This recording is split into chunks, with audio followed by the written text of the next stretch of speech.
Alright, welcome everybody to another Build Fly Go video. So this is a pretty short flight for us. We are leaving Punta Cana in the Dominican Republic and going to San Juan, Puerto Rico. I believe it's called the Isla Grande Airport. It's the downtown airport right next to Old Town. That's not the big international airport. The big international airport is pretty close to downtown as well. But there's this smaller airport that's right in Old Town on the bay. It's really pretty. We basically just reloaded the airplane, made sure that the raft is on top and the ditch bag is also on top of our luggage, and taxiing away. This was the FBO was very easy to deal with here in Punta Cana. They were very helpful. I think our only hiccup was with the flight planning. The flight planning office, turns out this is actually fairly well known for this flight planning office.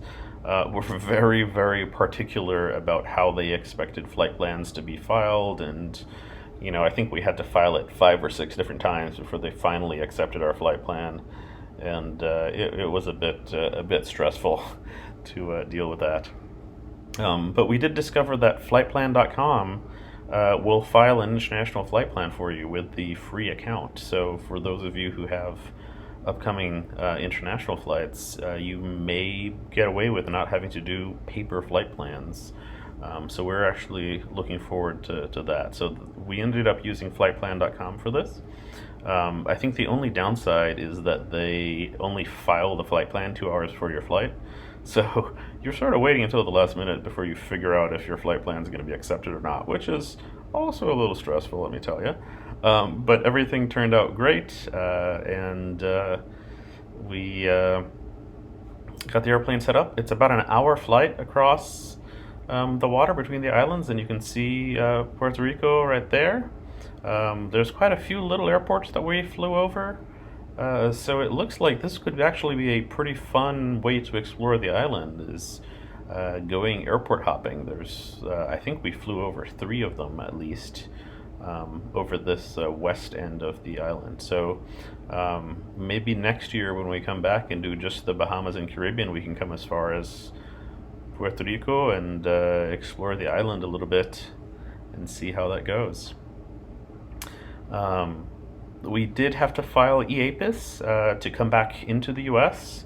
In Puerto Rico, but not a big deal. EAPIS is very easy to do on the website.